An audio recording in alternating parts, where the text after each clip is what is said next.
computer, and I will put them on an unlisted YouTube channel.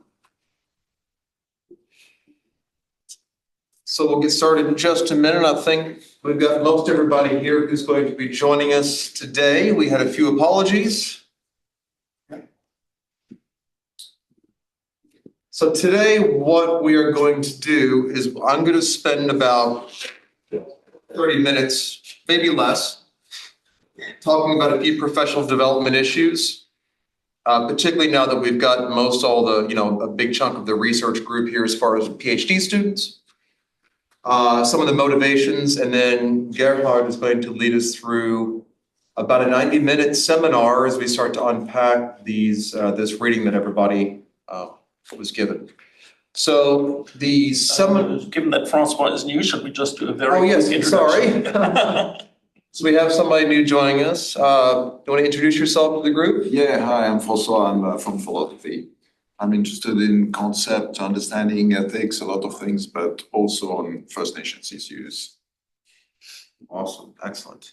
And we'll just do a quick, just say your name. We don't need a life story, but Tim? Tim, academic in education, Indigenous education in particular. Jamie, archaeologist, cultural heritage advisor, doing astronomy PhD and chairman of the board of the Bentico Plants area. Dwayne Hummacher, a prof physics, you know me. Gerhard, HBS also know me. Logan, I'm just a physics undergrad. Dwayne recommended I come along, so. My name is Amanda. I am a PhD student, just got confirmed with Dwayne for cultural astronomy. I also am a heritage advisor and archaeologist by day. Jack, I'm a second year arts bachelor with an interest in astronomy and cultural astronomy that Dwayne has brought along. Yeah, good. Elizabeth?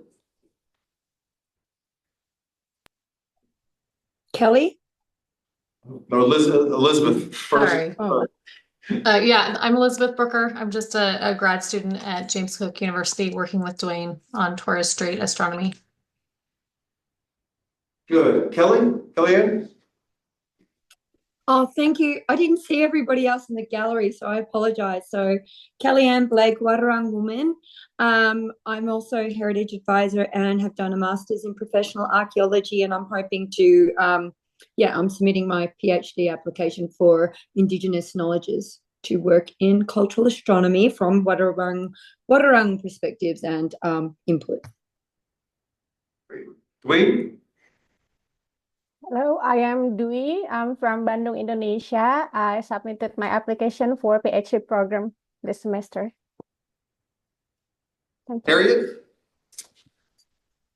Hey, I'm Harriet.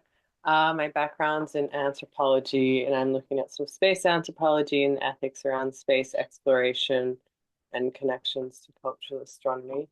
Also, apologies, I'm not sure how long I will stay for. I've fallen a bit sick, so I'll come in for a bit, but then might leave. All right. Trevor? Good day, everyone. PhD candidate in cultural astronomy, specific areas Wiradjuri astronomy. I'm coming from Orange, which is not quite the centre of Wiradjuri country, but pretty close. Thanks, Trevor. Daniel?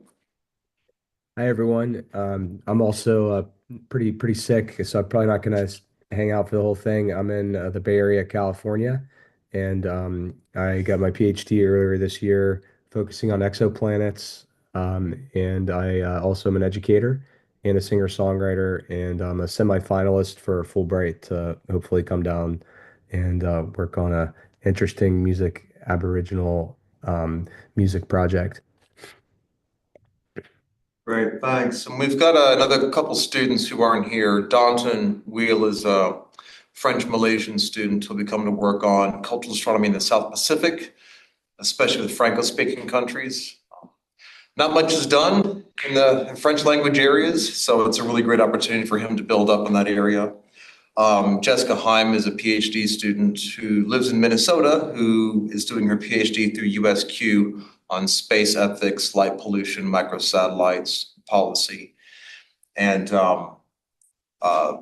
Pete Swanton, who is leaving for the airport right now to fly back to Canberra, is a PhD. He's a young Aboriginal man, and he's working on his PhD at ANU through astrophysics, but focusing on light pollution, space ethics, and indigenous astronomy. So quite a diverse group of people we have, which is really great. And there's another handful of academics who, a lot of them had to bow out today for various reasons. We got Martin was to come. Martin still come, yeah, when he gets his hair rolled up. So this is only the second seminar. The first one was just kind of like this, but longer to get an introduction. But what I love about this is, what we're working on is very interdisciplinary. And what tends to happen, there's Ryan. Oh, great. Ryan's joining us. And Casey. Great. Casey and Ryan are both here. Ryan is from the US and did his master's degree, did his undergrad in linguistics and master's degree in Icelandic studies. Oh, yeah. I've seen that. There's Ryan there, yeah. We're just very quickly, because we have new people here, just very, very quickly, just do a very brief introduction of yourself, Ryan and Casey. Sure. Hey, my name's Ryan, originally from Murfreesboro, Tennessee, did an undergraduate in linguistics, just finished my master's in Viking and Medieval Norse Studies, and my research focuses on connecting Norse myth back to the stars. Glad to be here, currently still in Iceland. Hi, everyone. My name's Casey. My background's in astrophysics, looking at stellar composition and so on. I entered cultural astronomy, starting a bit of cataloging research with Dwayne, and at the moment have started a space ethics grassroots collective with Harriet, who's here, where we look into cultural connections with the night sky, but also how the space industry is impacting people's ability to practice those cultural connections with the night sky. So Harriet and I do research in that area together. Nice to meet you all. It's good to see you. Glad you can be joining us. So what I wanted to start off with the first little bit before we get diving into this, the whole point of the conference series is that a lot of us, as we've seen, come from a whole diverse range of backgrounds, academically and culturally. And what I've noticed over the years supervising students is we get students from the sciences who know little or nothing about the social sciences, and we get students in the social sciences who know little or nothing about the sciences. And the work we're doing crosses those areas. So when we think about our strengths and weaknesses, most of us have some big gap in our knowledge base when it comes to this sort of interdisciplinary research. So this series is really geared towards graduate students and postdocs who might be working in this, but is open. We've got undergrad students here, we've got seasoned academics, and I think it's just as important for us, because I know that I've got weaknesses in some of the areas of, even though my PhD is in the social sciences, some of my knowledge of different philosophical approaches and theoretical frameworks is much weaker than it should be. So it's a good benefit for all of us to be here. The series is geared towards the graduate students, and I do expect all of the current and hopefully future graduate students to be joining us and learning with us on this journey, because this is going to be framing your research. So what I wanted to do is start off quickly for about the first 15, 20 minutes before we get into the unpacking of the reading and talk about some of these issues here. So whenever we do this kind of work, we recognize the areas where we have strengths and we have weaknesses. And the point of this seminar series is to reduce those weaknesses and try to bring everybody to a conversion point where we're going to have our expertise on particular areas, but we all have a solid foundation. And that's what we're trying to build here. Now, as I mentioned in the previous seminar, there is no culture of academic need for people in our space. I would argue there is, but there's no department of cultural astronomy out there who's hiring people in this space. If we're going to build up careers in this kind of work, especially in the academic realm, we have to create those spaces. And what we're doing here is building up a substantial research group, which is going to be getting momentum. It's going to be getting a reputation of high quality, rigorous outputs. That's what we're here to do. But it's also understanding how we can work with each of the students who come in, undergraduate through graduate, to put together a bit of a strategic plan for you.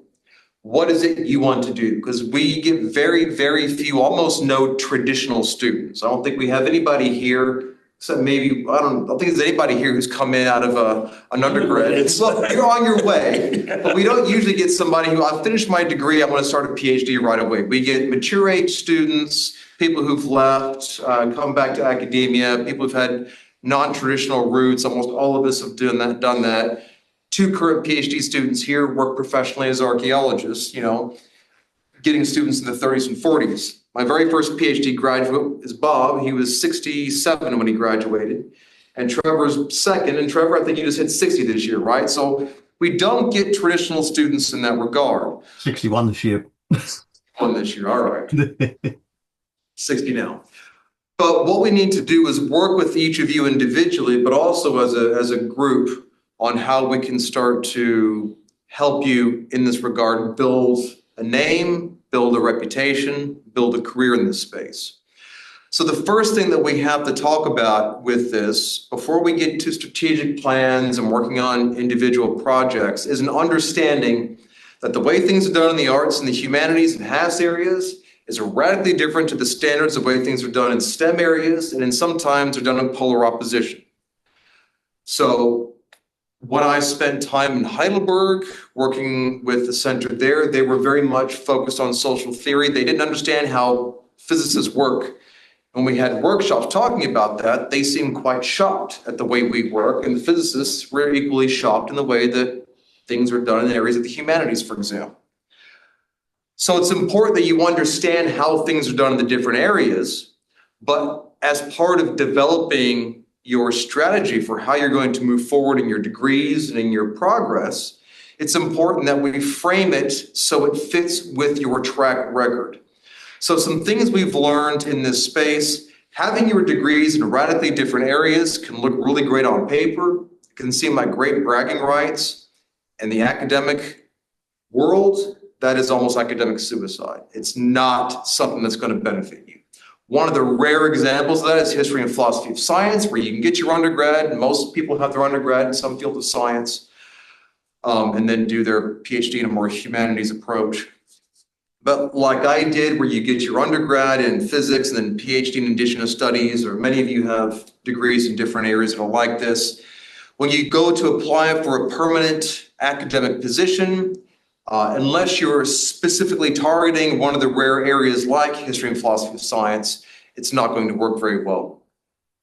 Your PhD area usually defines your research, your undergraduate defines your foundational knowledge, which you'd be teaching into, and most places you would apply for a job, and if your undergrad's in physics, but your PhD's in anthropology, an anthropology department's not going to hire you because you're not going to be well versed to teach anthropology in most cases because your undergrad's in physics, or vice versa for other areas.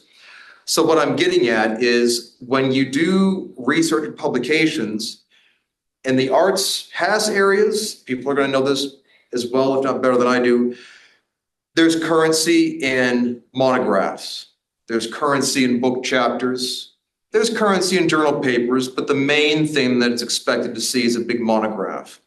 In astrophysics, nobody cares about books, nobody cares about monographs or proceedings or chapters. The only thing people care about are big collaborative papers in one of the top tier research journals, right?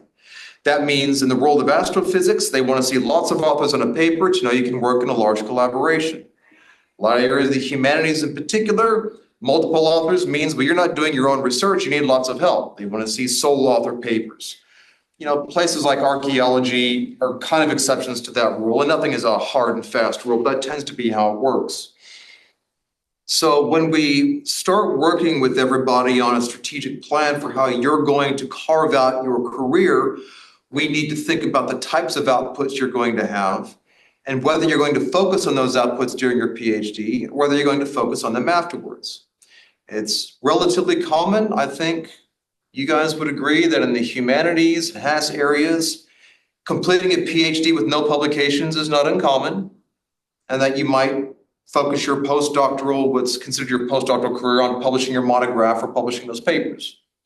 In astrophysics, you got nothing. If you don't have at least 3 publications out of your PhD, you're not going to be competitive for anything. That's the standard.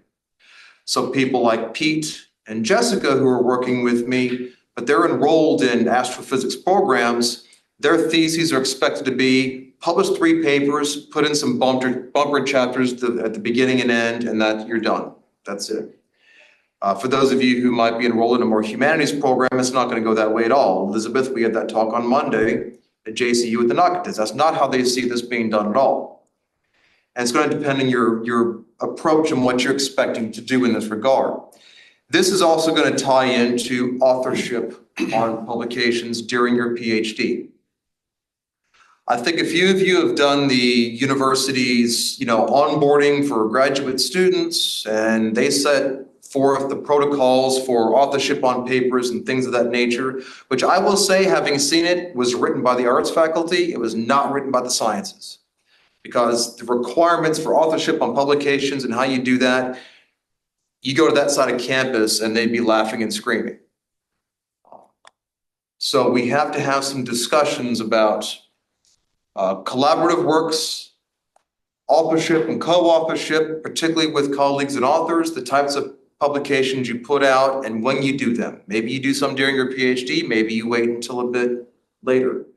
But we need to start earmarking that. We need to start thinking about how you're going to build up your profiles during your PhDs in terms of giving public talks, public engagement, having your LinkedIn profile set up, having your CV ready, so you can begin getting your name out there. Because there's one thing that's going to apply to the world of cultural astronomy. You cannot rely on the, oh, she'll be right kind of approach. That's not going to work here, right?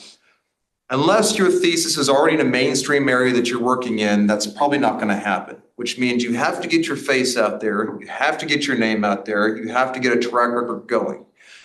When that happens, then you're going to be in a position for people to be approaching, headhunting, wanting to pull you in for academic jobs, industry jobs, whatever it happens to be.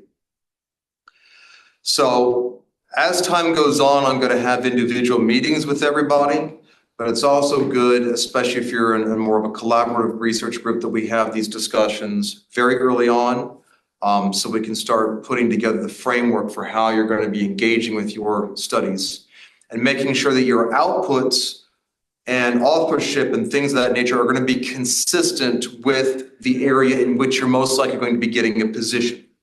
So if you're coming from a humanities background, and that's the avenue you're going, then we're going to have to strategize about how you publish your research in that regard. If you're coming and working with me in the sciences, it's going to be a bit different. So do I have any questions about that before we move on? So I think most of you, this is not going to be news. For some of you who might be coming on to do a PhD with me or just joined, like I said, the different departments are going to have expectations, but what I'm looking at with you and what I think would be most useful for you is just giving you the most basic framework for what your thesis is going to look like. Your thesis at the very beginning is going to be a summary of your research proposal. What is this thesis going to be about? It's your abstract, essentially, but maybe a couple of pages. Then you're going to do your literature review. Your literature review is not just going to be a report of what's out there, but it's going to be identifying the gap that you're going to fill in your research, but also demonstrating that you're up to date with the current scholarship, but you've also got all the foundational scholarship that's essential within your area. You then need to show how you're going to fill that gap by addressing the problem using a particular theoretical framework or frameworks, which is where the theories aspect is coming in. Gerhard's going to talk about one aspect of that today in terms of philosophy of science. We've got other people who are going to be coming in talking about education, anything you might want to contribute. We've got people who are going to talk about the cultural interface, orality, mnemonic theory.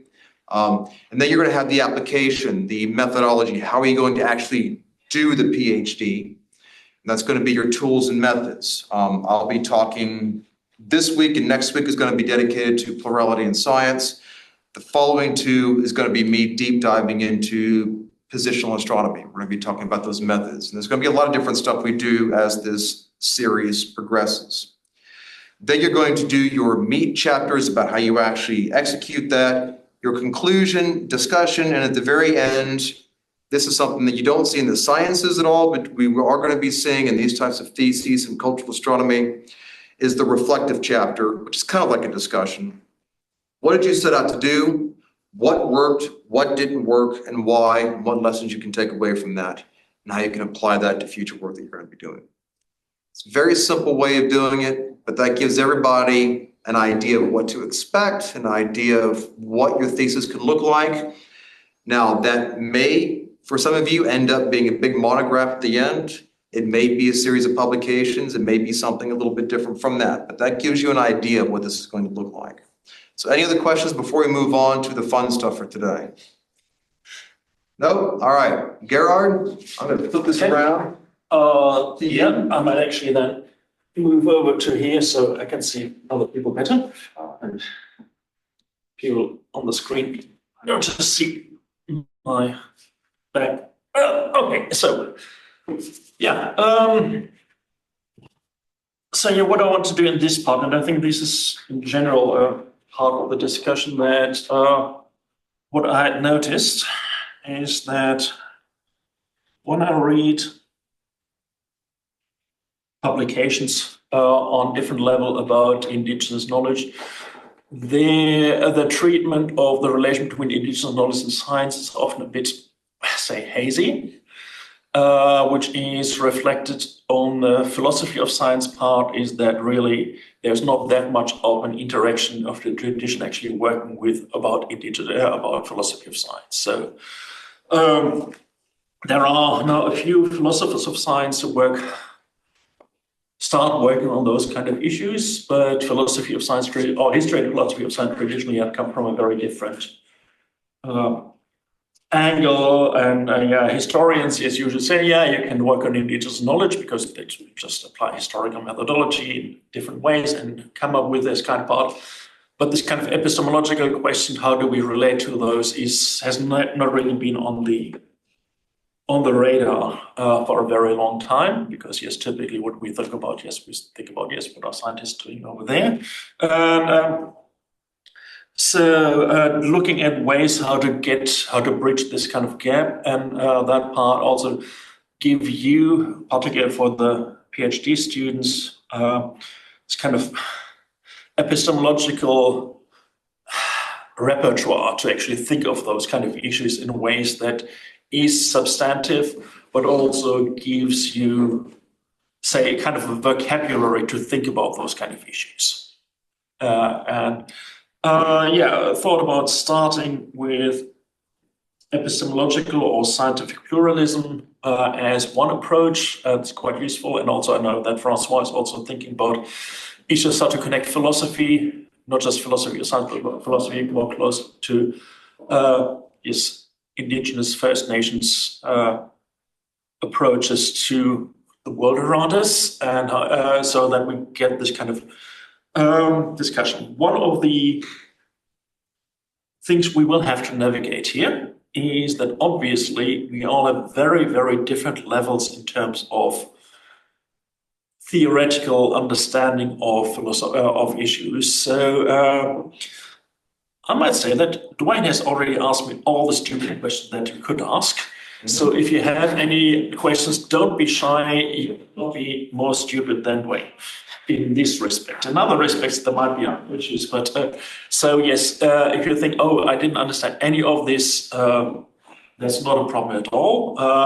Just say that so that we can actually start to discuss this. You're welcome, by the way.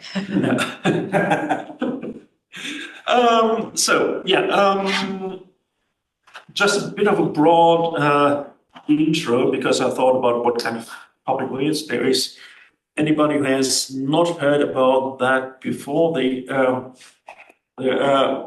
one resource for philosophy that is invaluable these days is so-called Stanford Encyclopedia of Philosophy. That is a fantastic tool which has up-to-date, peer-reviewed overviews of all things that are remotely philosophical.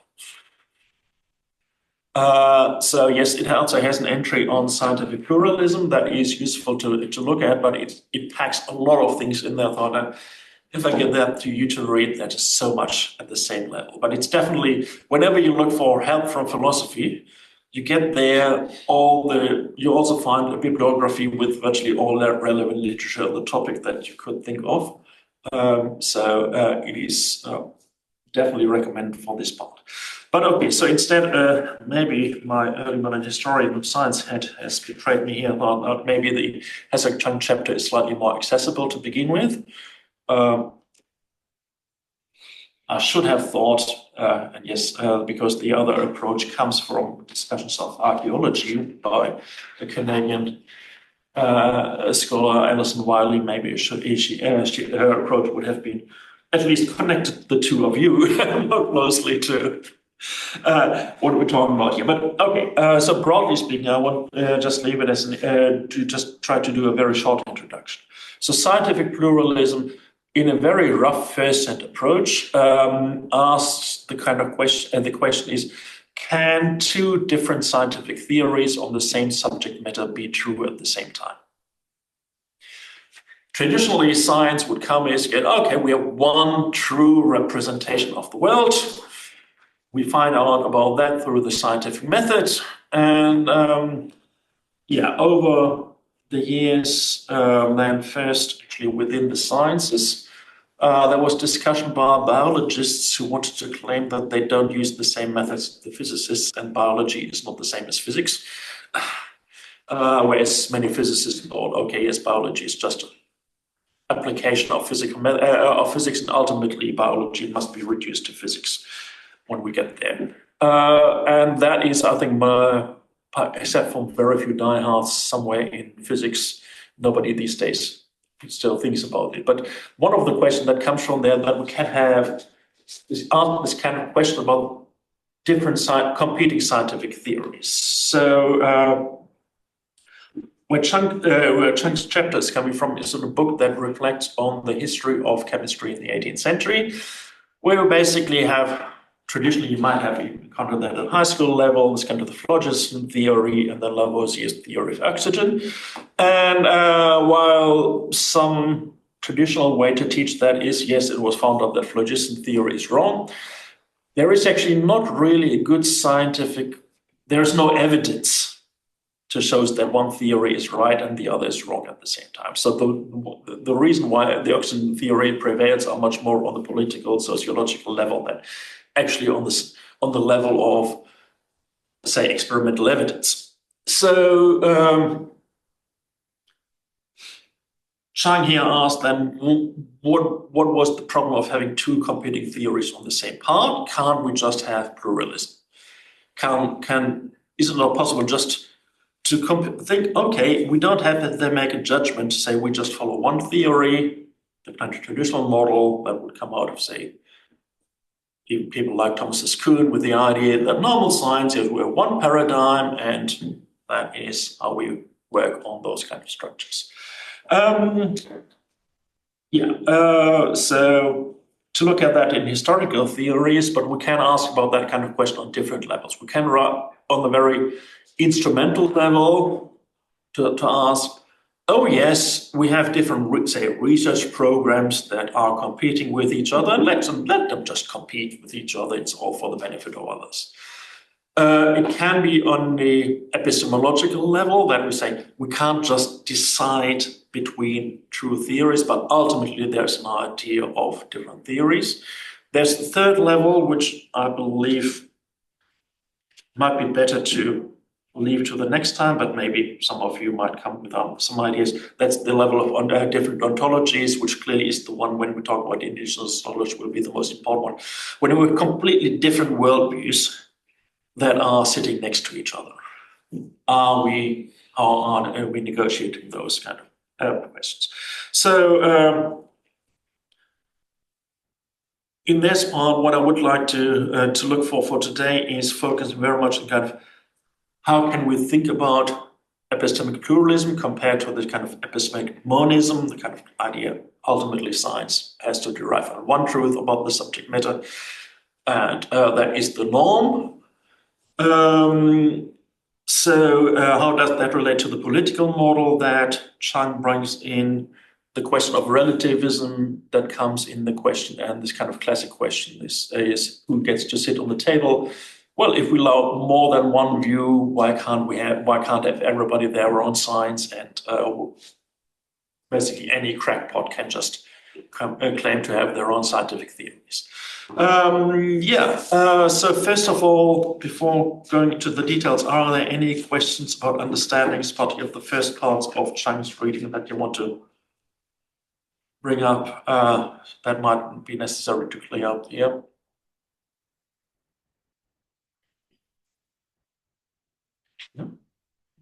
So you know what I have you guys do in the third year subject? Yeah, And what is that? write 500 words on the reading. And what are you writing about for the reading? You're running your own thoughts about sort of what you think about the reading. Yeah. So What things you just didn't understand, questions, topics you wanted to debate, right? So that's kind of the idea for everybody when we come in, is to utilize the same approach. I think the first thing that popped to my mind is the Schrodinger's cat of philosophy. Can it be two things at once? Why can't it be? Until you open the box per se. But it's why can't both things be true? Is kind of the premise of. Yeah, I think if we stick to that analogy, because Schrodinger's cat is always a bit dependent on, yes, at one point we will open this box. Yes. But the point is we will actually not open the box. Yes. Yeah, we might not be able to open the box, that's one thing, but we're not just opening the box. So we just leave these kind of two things side by side. And what's the perspective about this? So I may just not have been understanding the reading, but one thing that did stand out to me is, why is it necessary to define this idea of almost like monist versus pluralist? Just due to the nature of scientific research, is it not natural that multiple models of how something functions emerges naturally? Why is it necessary to define it like this? It's not necessary to define it like that. But again, the traditional model of science is that ultimately we derive one theory to explain certain subject. Yes, in active scientific research, we clearly have different models that we work side by side. But ultimately, yes, what first year physics tells you is not different approaches to explain gravitation. It gives you straightforward Newtonian gravitation and then maybe a bit of Einstein. So this is what we're doing here. We don't have competing theories. Typically that comes in later. Probably in biology, I think that's a better example, that you will be fed neo-Darwinism, and then later on people say, yeah, actually there are these kind of alternative theories of evolution, and in order not to confuse people, we say this is the theory that we work with. So the model here is saying we have had an enormous growth of science. So now actually we are at the point where we might need to face a situation that we actually continue with, say, theories that seem to be puzzlingly different. They don't have to be necessarily contradicting each other, but they will be asking very, very different questions about the same topic. So for the physicists among us, the other famous example is 19th century electromagnetism. People will be familiar with Faraday Maxwell's theory that works with partial differential equations. There is a rival theory, it's called Gauss-Weber theory, that works with nonlinear differential equations. That could explain virtually everything at the 19th century just as well. It's just at one point, the vast majority of physicists found partial differential equations easier to work with than nonlinear differential equations. Given that I've been trained in that way, I can understand this, because nonlinear differential equations are really nasty. But nonetheless, there is not, in that way, that was a decision that this is the true theory, this is the wrong theory. So you can say, well, what are we if we are in this kind of situation that we have different models? Of course, they will ask different research questions depending on what their theories propose in terms of questions. So at that point, we can say, we can go to an understanding of science. We just work with models, but that would actually be even more radical departure from at least the way that science typically treats itself into immersion into scientific practice. If I could just make a comment on Jack's question there. I mean, I think one of the things about this chapter is that Chang makes it very clear that he wants to do something more than just describe that there is a plurality of methods in science, that he talks about from a descriptive level, we can say that there is more plurality in science than is usually given credit for, but he's very clear that he wants to articulate a vision of we should be doing something about it. So his aims, again, that idea of aims and goals is very central to the chapter. His aims are very different to merely saying, well, it happens that in scientific practice there's a plurality and diversity of ideas, but let's do something about it. I mean, possibly because I'm a historian and much less of a philosopher than Chang and some of the people around this room, I actually find the descriptive account a really great place to start from. But it's pretty clear that he's trying to do something else with this chapter. Create active plurality instead of passive plurality. Okay, that breakdown makes more sense. Yeah, more about changing the paradigm rather and how people approach science rather than just saying there's only one true path to follow. Yeah, because yes, it's an important point because typically, yes, while scientists work with different models when they work, the ideal is that ultimately we will derive to one theory that we can all hold to be true, and that part of scientific research will be finished. Whereas Chang would say, no, we should actually not aim for this. This is not supposed to be the ideal anymore. He also made comments about, not abandoning methods just because they might be perceived to be wrong, and that to kind of revisit them and see whether or not they have. Yeah. I don't want to say value because that's ascribing a level to them, but to not just discard them because they don't seem. Yeah, I mean, some of you will have heard me talk about complementary science, which he approached here as a model, say, well, actually, asking 18th-century questions to current scientists can be productive.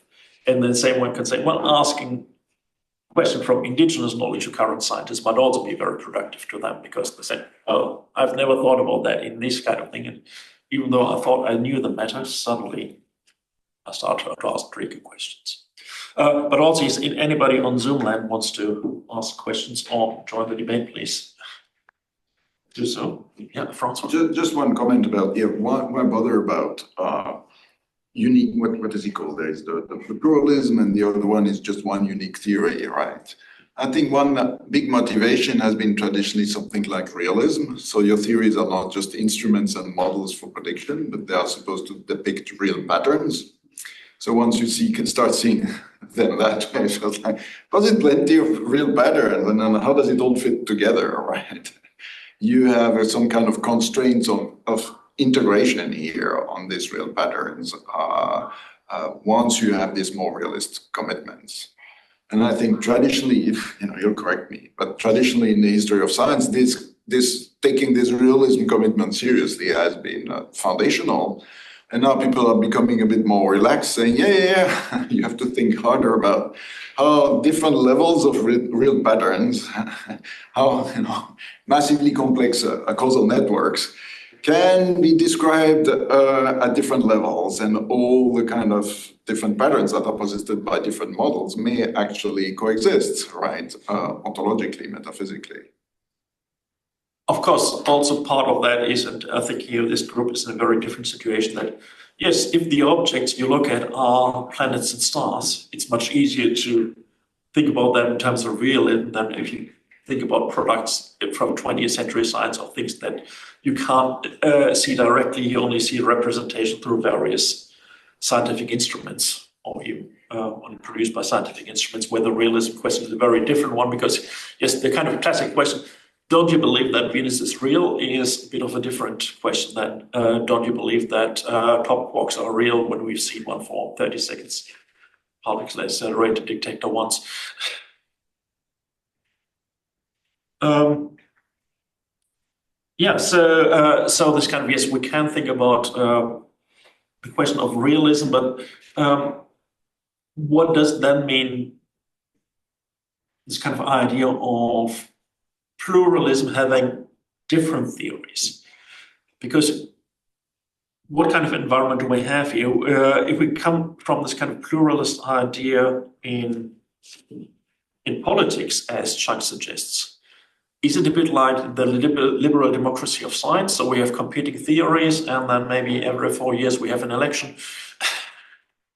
Which theory now gets the majority? Or is it something where you would think of, no, this doesn't make sense of it to think of science and in that way as a democratic institution? I really, really enjoyed the paper, and I think Chan would be really proud of me because I've come away in two complete minds about how I felt about it. I loved a lot of what he said, but a lot of it just didn't quite marry with my understandings. But from the perspective that we're coming from, we need to be astronomers, we need to be scientists, and we need to hold truth as we understand it scientifically. But working in a space with traditional owners, I've done a lot of work up on Cape York with people that were both Christian and still had traditional belief. And I always think of Orwell discussing doublethink, where people have to think two completely contradictory beliefs and hold them both together. And that's what I often found up in Arakun with the Wigwaya people. They believed wholly that they were Christian. When they died, they would go to heaven. But at the same time, their spirit would return to country and they would go back out in the bush and they would stay there forever. And this was my takeaway from it. For in this space as a cultural astronomer, we do need to have both. We need to believe what we're told from the traditional ones we're working with, but still hold on to that scientific understanding. And it's a really difficult position to be in. And plurality seems to be a really good way to approach or quantify it. I mean, the question that I would have asked there, and that was as the early modern historian, do you have to believe it? Or do you just have to say, I can accept that, I can respect it, I can do my best to understand my theory, but I don't have to make a judgment that I think this is true. Belief is a whole other topic. Which in the same way even goes towards the scientific astronomy. I don't need to believe that astronomers are correct in saying this. It's just say, okay, scientific astronomy states this about this phenomenon. That's good enough for me.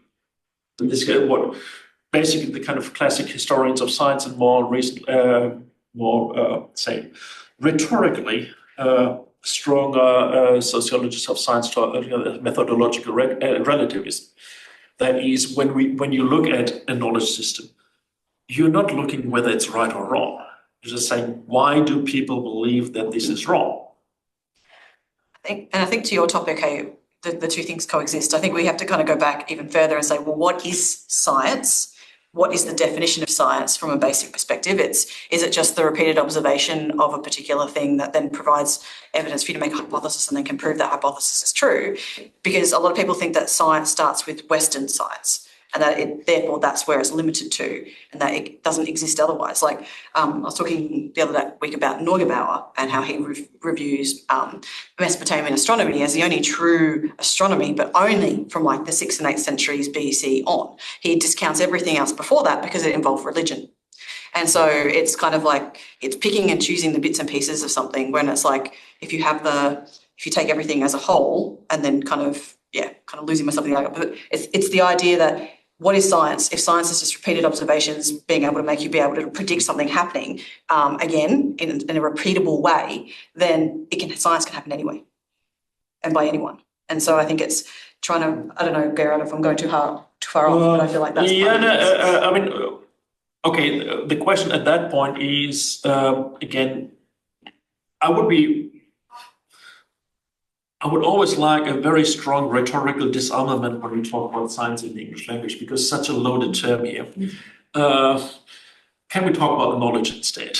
Which is actually epistemologically a much more significant one, whether something is a true justified belief or a true justified belief. In terms of science, I would indeed, and probably yes, Francois, you will have to disagree because I know the historians of science in the room will agree with this. You suggest say, a sociological framework. So science is a social setting. Yep. And people develop a knowledge system within the social setting. And we don't have to pass a judgment on what is true and what is not true. I mean, this is, yes, I mean, I know where I was coming from and this kind of idea of this. There's only one true pathway of science. This is exactly the kind of classic monist understanding that there's only one way towards it. Rather saying, why did people have certain beliefs? So one of the kind of classic things in terms of arguments to be thinking about is in terms of methodological relativism, people often ask the question or make the assumption that, oh yeah, medieval astronomers thought the Earth was in the center of the Earth of the universe because their Christian belief told them so. Yes, you can ask that kind of question, but then you might want to also ask what belief system was in play that made Newton think that everything was run by the universal principle of gravitation. So that you also ask those kind of questions about things that, of statements that modern science holds to be true. And in that way, keep a bit more of a balanced side on and say, you don't have to make a judgment. You're not none of us, not even Dwayne with a position with an associate professorship in physics, is able to make a call of, oh, astrophysics is wrong here. But rather saying, we just make, in the first instance, we try to understand each knowledge system as good as possible. And that's hard enough. Integrating them is then the next thing. And most of us don't have to. Some of us that are working more actively in this kind of interconnection between indigenous knowledge and scientific practice in themselves are in a very different position at that point. But most of us, yes, you don't have to make that judgment. And it's so much easier if you don't. You make your life unnecessarily hard if you try to negotiate, what about this is true? No, and I think that's where I was kind of trying to go back with the science question, because a lot of people say that Indigenous knowledge systems, which I completely disagree with, but they say that Indigenous knowledge systems are not scientific. They don't follow those principles. And I think if we're kind of saying, well, let's ditch the word science and focus more on knowledge systems as a method, because I think, people get caught up, especially in this kind of topic and the nitty gritty, like on defining things rather than what the information is actually telling us. Yeah. But science also works strictly on definition. If you can't define the boundaries or the scope of what you're talking about, then you don't know the framework which you're working. I mean, this became one of the big challenges when I started working in the space of Indigenous science, Indigenous knowledge. Indigenous science wasn't a very common term back then, almost 20 years ago. And I was a card-carrying member. I was a founder of the Macquarie Skeptic Society. And I was the hardcore, one of the old, which nowadays I look back with some sense of embarrassment, but I was one of the hardcore skeptics and atheists getting involved in those movements and challenging this religious upbringing of being born in the Bible Belt mid-America, religious creationism and what constitutes science, and why is there such a pushback against science and the conflict between religion and science when the history of the two were so intertwined. When I began working on this and how can I work on Indigenous knowledges about the world, Indigenous sciences, and call them sciences, while turning around and, fist in the air ranting about religious creationism, which is why those of you who've taken my first year course, I don't remember if it was a question that I gave you or not, but the first essay topic was what's the difference between Indigenous knowledges and religious creationism? But I found a really difficult time trying to, but it was motivated by a sense of advocacy, not necessarily a sense of history and philosophy of science to find some kind of truth in this. It was motivated on those grounds, and there was a point where I could see basic, simplistic ideas of scientific approach, observing, interpreting, and understanding that can be utilized, but it clearly wasn't the same thing. And my advisor at the time, who was a cultural anthropologist, social anthropologist, wanted me to argue about Indigenous knowledges and sciences in terms of sameness. the time, I was like, what the hell do you mean sameness? And when I went through that work, I couldn't argue they were the same. They weren't. But there was a crossover. And I know it's a big part of the discussion we're having with this, but it really, in my mind, took a different form 2 years ago when I was teaching archaeoastronomy, which Gerhard teaches half of. And at the very beginning, I had the students go using stellarium. And I said, I want you to work out what constellations were in the sky the night you were born. What constellation was the sun in the night you were born? What phase of the moon was around, the night you were born, from where you live? What were the planets in the sky? As an exercise for them to understand what was in the sky, just get used to using stellarium as a tool. To do that, to calculate those things, the computer does it for you, but it's based on the theoretical motions of Newtonian, Einsteinian, Keplerian motion, planetary dynamics. How do we know these things work that way? And one of the students in the class asked me, what's the difference between that and astrology? I was like, it's a really good point, actually, because what I'm asking you to do is what any astrologer would ask you to do. What your whole astrological foundation is based on knowing what the positions of those things are. Where, at that point, when you're trying to see where everything is, and you work out, the night I was born, the sun was in this constellation, the moon was in this phase, these planets were here, and I can use that without going outside and looking up. I can use a mathematical framework. That's science. But at the point of interpretation is where it diverged. And that's where I was having this discussion, grappling with these ideas, talking about indigenous science, because interpretation can vary wildly. I think it also depends what you do with the science. Sure. Because I think this is where a lot of this discussion comes, that there are indigenous belief systems, Babylonian belief systems. I'm sure there was a history and philosophy of Egyptian science. There was a history and philosophy of Greek science. There was probably a history and philosophy of indigenous science, but we don't actually know what it is. We can only infer it from the historical record and current practices. I think for me, it's interesting that if you look at let's say there's an indigenous scientific process which is to do with bread making, let's just say that. Clearly, there's an understanding there of all of the scientific process, all of the chemical processes that are involved in producing that particular product. And you can very easily say they understood the science because they did this with the science.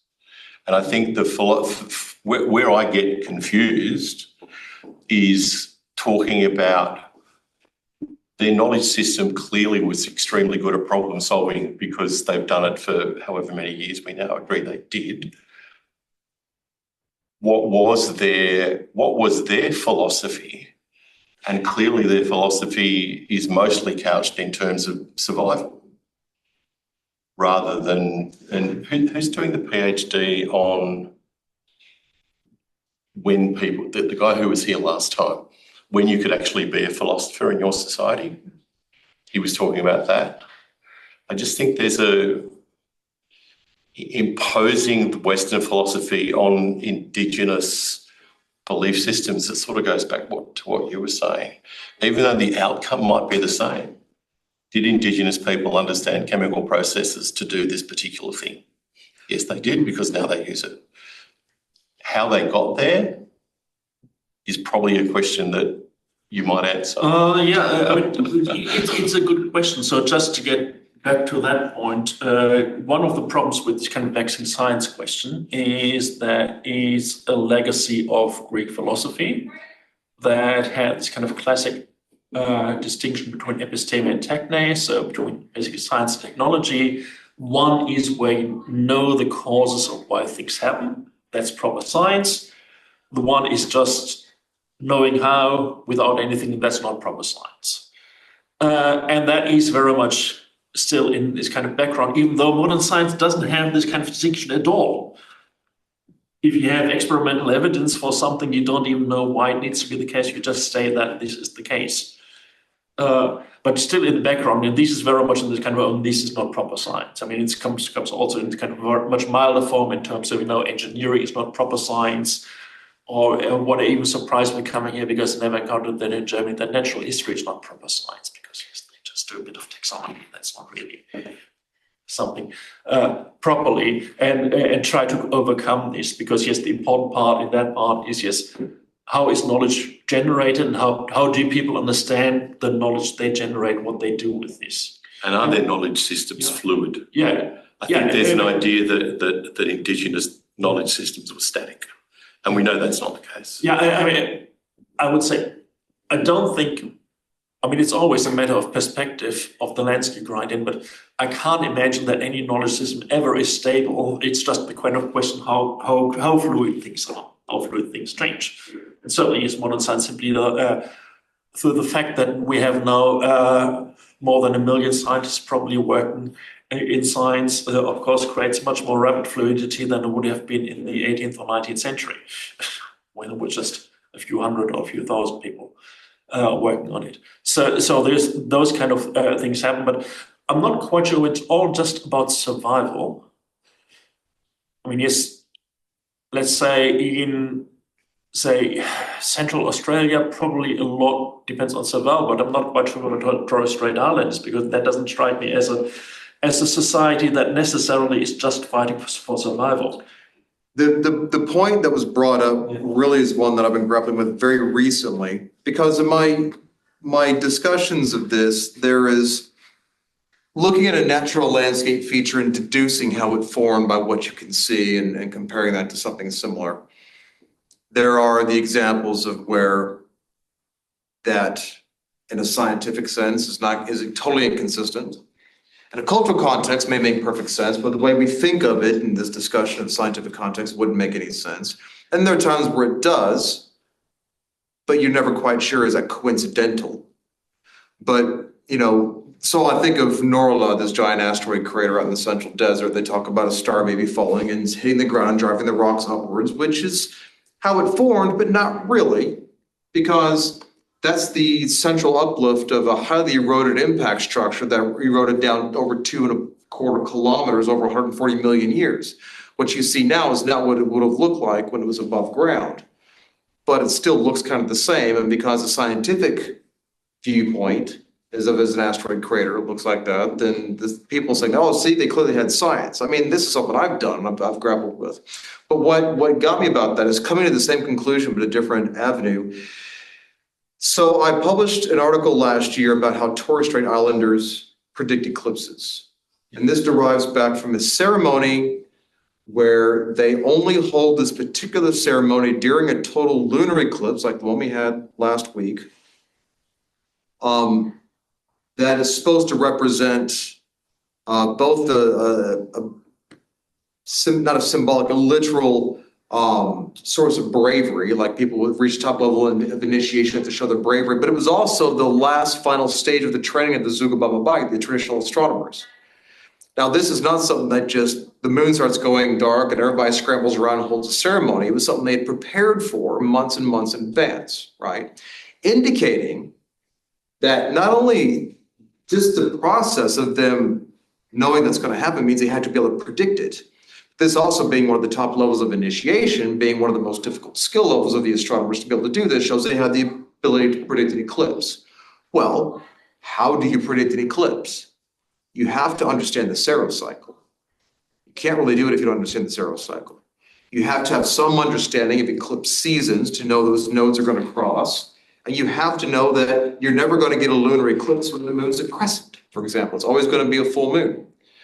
Now, I had published articles and wrote about it in the book talking about this fact and sort of deducing on my part, well, they would have to know about these particular things in order to do it. There's no way it could be done. I actually reached out to the elder I chatted with and said, David, how do you actually do this? And because I didn't want to preempt it by saying, did you know about this, the serocycle? I just wanted to ask him how, and his explanation was not anything like that. There was no mathematical, the way he described it, there was no mathematical influence. I didn't ask him if there was a mathematical influence, but he described it as during the ceremony, they would basically astral project and literally go to the moon.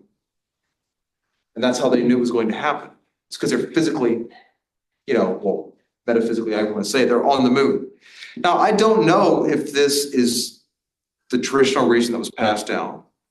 If this was something that was handed to him by his father, who he says was trained as a traditional astronomer, Or if he didn't know the answer and gave me that, or most likely, I'm asking a weird question because that's not how you frame the question, that we're trying to impose our belief system. Ask a stupid question, get a stupid Answer. That's right. We're trying to impose that belief system on ours. So I'm not trying to track away from this, but it was just kind of an interesting point that's come up But we recently. decide, do they get it right every time?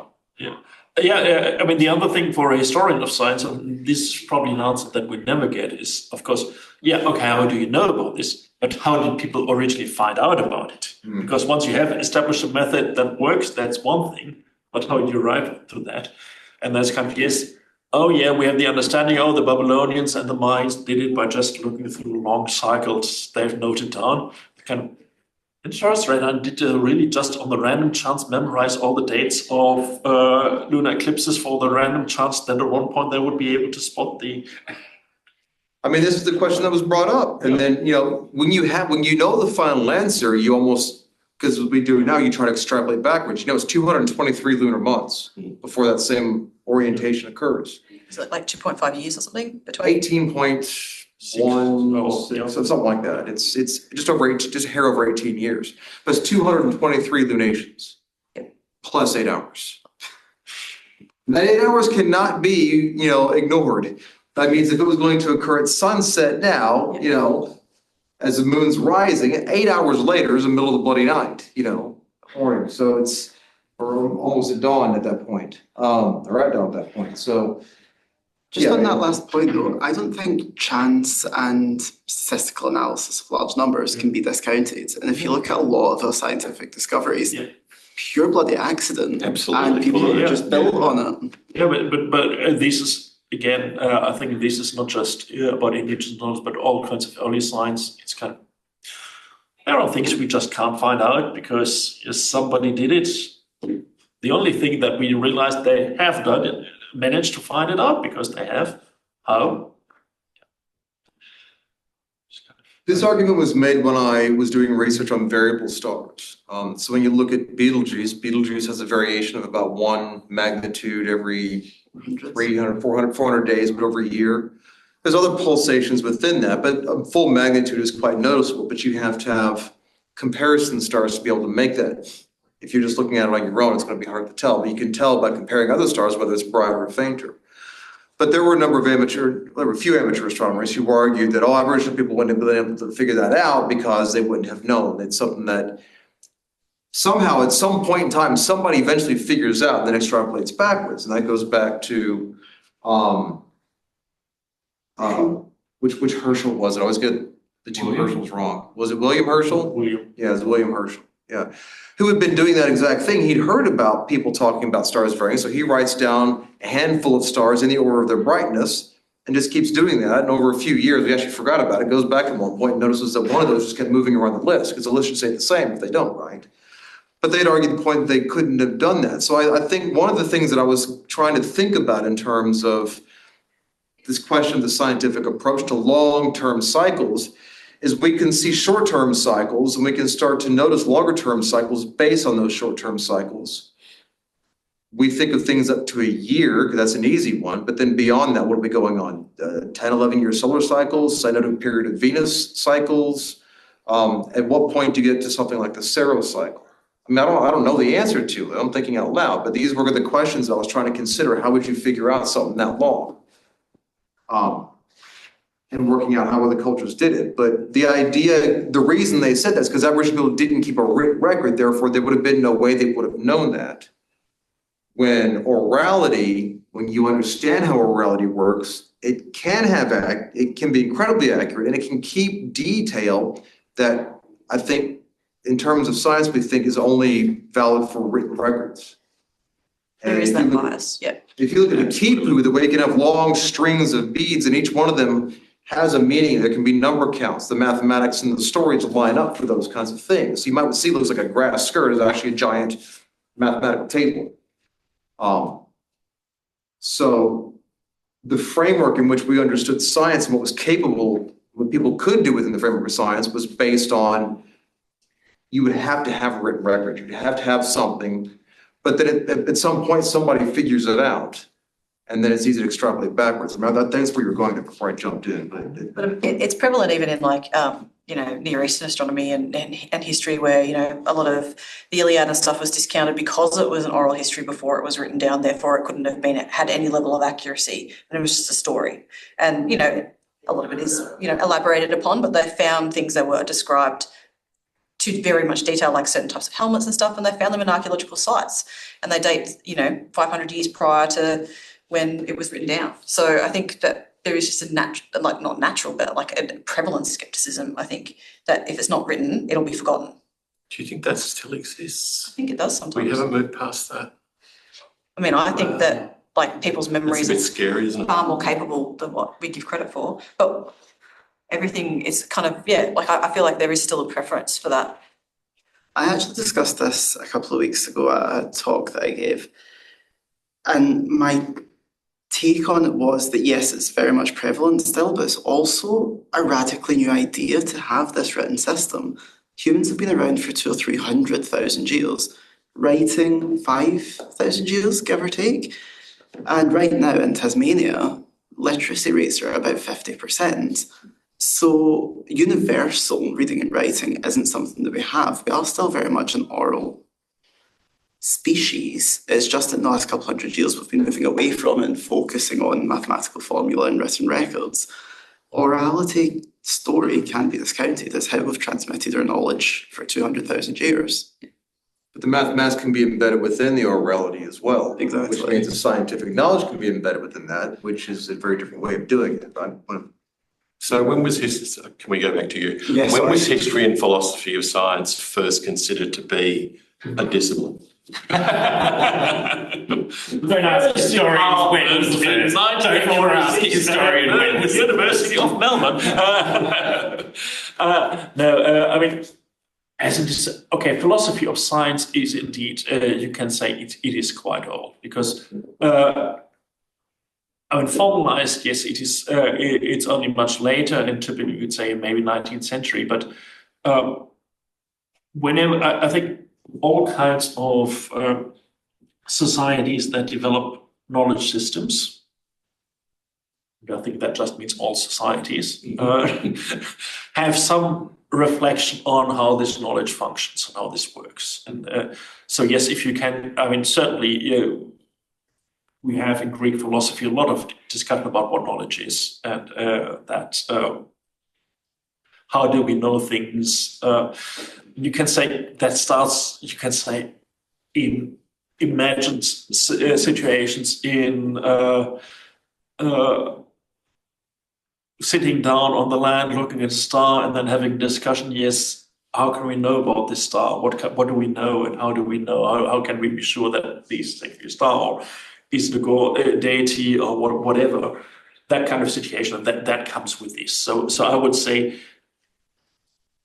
and I think it is quite specific in this sense to break this kind of idea of what typically calls is, in this country, at least a Western model. Nobody, at least nobody I would take seriously, has ever made the claim that philosophy would be an entirely Western thing. It's very different from science in that sense. But was always acknowledged, yes, of course, there's Indian philosophy, Chinese philosophy, and Egyptian philosophy. In that way, I think that was never the threshold that we have with science pass that was saying, oh yes, but there's only one pathway. Because, this is the good thing. Philosophers have always been pluralist. In practice, in theory, many philosophers thought, I'm the only one that has the true system, but it was always that there were different schools of philosophy side by side, which of course scientists often then use as a critique of philosophy, that those philosophers never agree because they have always different opinions on things. Not to get too philosophical about it, but could we argue that Chang is guilty of monism because he's arguing that you should only be using plurality? He advocates the benefits, but I don't think he wants to say that somebody who's arguing for scientific monism is no longer a proper philosopher. At that point, he would be guilty of monism in Iran. But he says, I'm advocating this, and in this kind of liberal political model, I'm trying to get my cat bigger. But he doesn't say that if you don't believe my arguments, you're no longer a good philosopher. And he also does make it clear that in certain times and places, there's going to be a clearly best explanation. We should just keep an eye on the, sort of the ones that appear to be dead for signs of life. But, He does also, right at the end of the article, speak about the benefits of having monism in a pluralist situation where, the argument he makes is that religion, fanaticism can drive people to do incredible things like build cathedrals, and that fanatics can be driven by monism, which I don't know if that's the best example of why monism is good. It can drive people to fanaticism, but he does, at least to his credit, speak to some of the benefits of monism as well. Last little bit of it. My reading of it was very much, this is something everyone should be doing. In order to improve science, to improve knowledge, to improve understanding, we should be considering it holistically from all different angles. And it's something I agree with, but I would also argue it's a monistic argument. But of course, I mean, this is, I think, one of the key questions to ask at that point is, we can accept that my colleague next door does something completely different from me, but how much can I integrate different worldviews into that? Yes, as an element historian of science, I can comprehend lots of theories that other people would say, really? Why do you want to understand this kind of weird model of early atomism that doesn't work at all? But on the other hand, there are also limits where you say, no, at one point, I just have to accept, no, I'm not able to think all those different thoughts in the one hand. I mean, it's a bit like training, probably the equivalent of normal kind of professional sports training is if you train that yourself in that discipline along, you get much better, but there are always limits where you say, no, I'm sorry. And you probably also want to limit the number of different belief systems you want to contemplate at one point, simply for your own mental sanity. But if you're looking at the current methodology of sports science, they're using something called nonlinear pedagogy, where they realise that having multimodal instruction for different tasks is better done with tasks not to do with the central one. So that sort of thing is becoming increasingly frequent as well. A great example of that, when I was a kid, I was trained as a swimmer straight up until recently. And that old system was just, you're a swimmer, you use your upper body and nothing else. Which is why I've got horribly rounded shoulders now, because that was all I ever worked. Modern athletes, they work the entire body because they've realised it makes you better at what you're doing. And that goes back to knowledge systems, which must, in Indigenous knowledge systems, not just Australian Indigenous, but global, they must have been multimodal. In order to work with, philosophy is when you actually have time to think about things. No, but there must have been people who've had time to think about things. Historically. And that's always, that goes back to your point about George Orwell, this kind of, always was actually accepted practice within science that people would say, yes, we do something completely different from my own scientific research.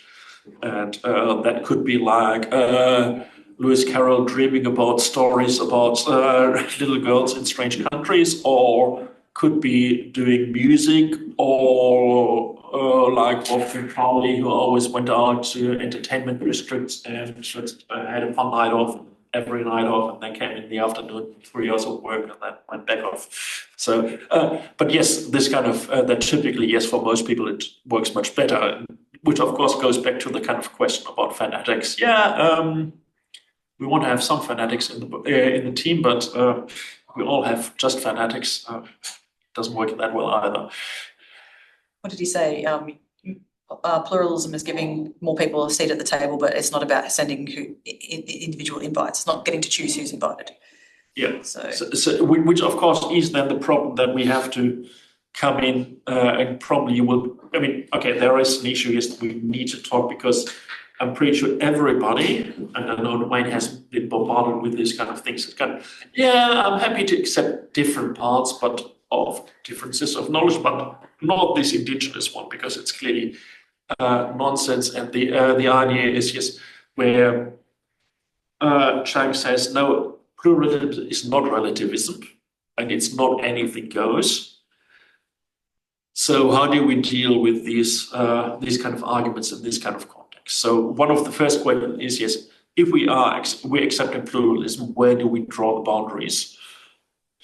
Yes, the kind of question, yes, the difference between indigenous knowledge and creationism.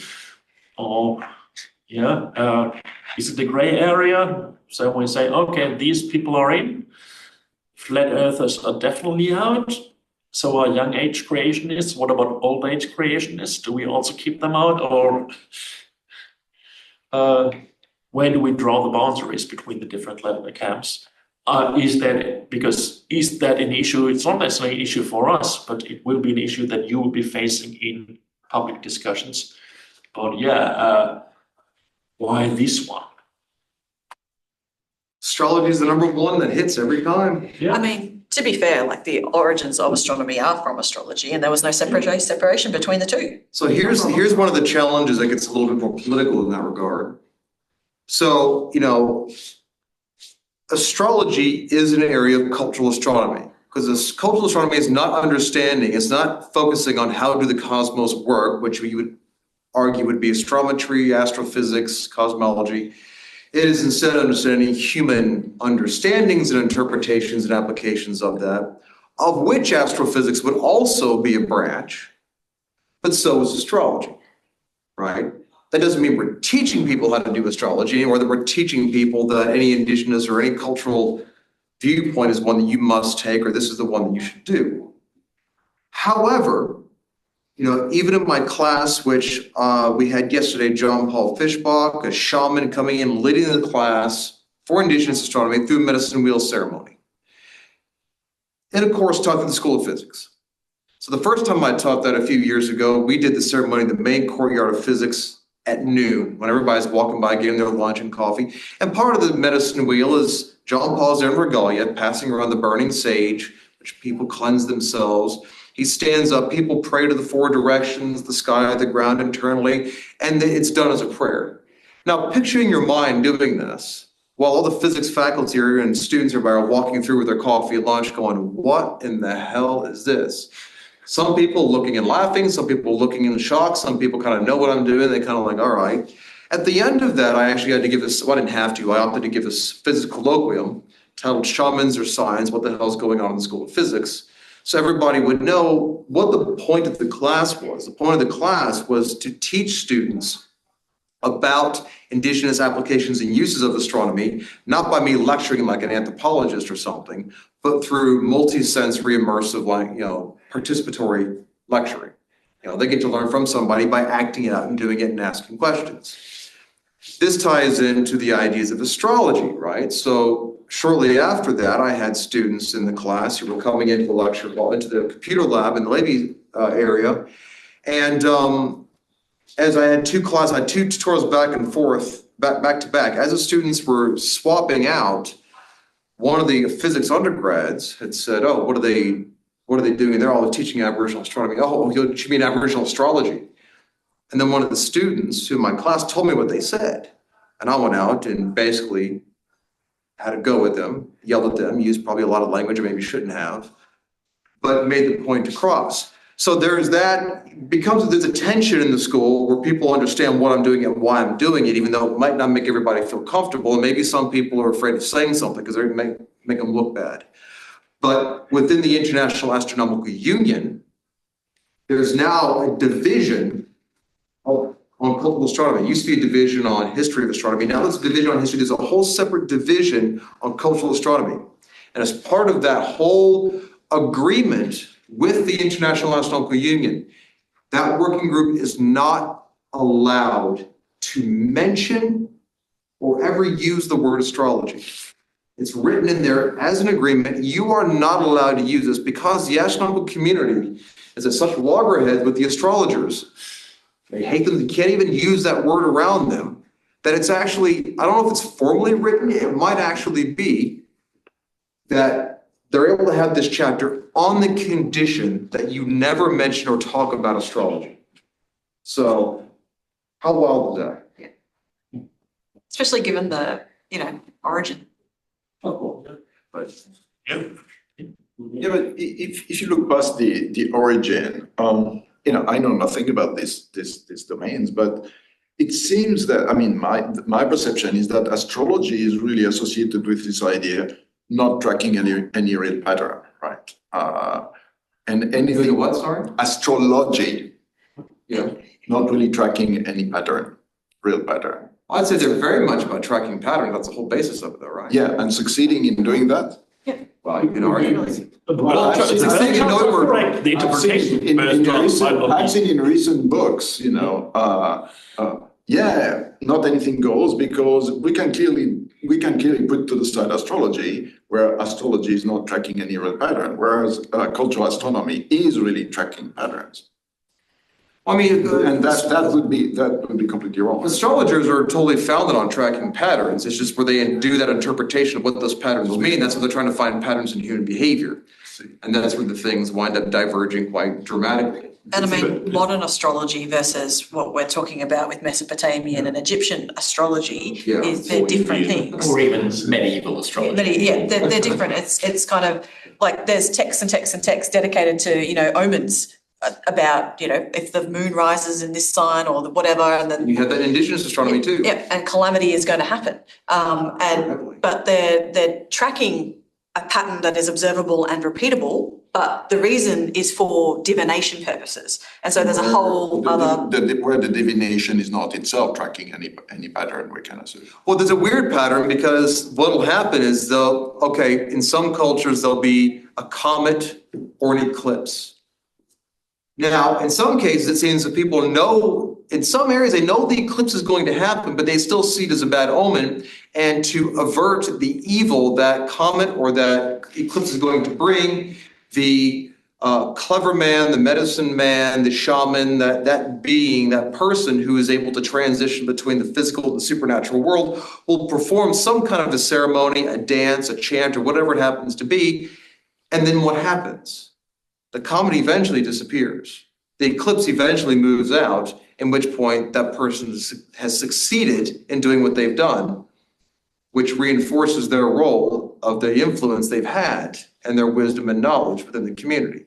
So these ideas we talk about with respect to astrology, I spent so much time on social media when people would say, oh, don't you mean Aboriginal astrology?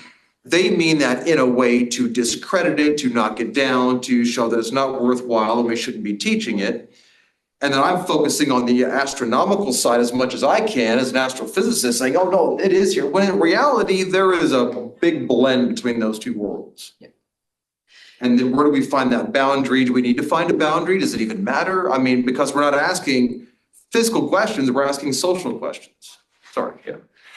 No, I do. I kind of have an slightly extended comment on the Chang paper, which is slightly a diversion, but it was kind of relevant to it. So I don't know whether this is the time or not. So I just want to comment on some things about the Chang paper, which is covers both something that I really appreciate about it and something that I didn't, I thought could have been done a bit better. And the first one is that I think I really like the case that is made that this claim for argument for pluralism is not the same thing as a relativist argument, right? So I think underlying this important thing about this paper or this chapter is that it's saying that even if you are the most monist or real, that believing absolutely that there's fundamental reality made up of constituent parts, even then we should have a pluralist approach to science. So I really like that.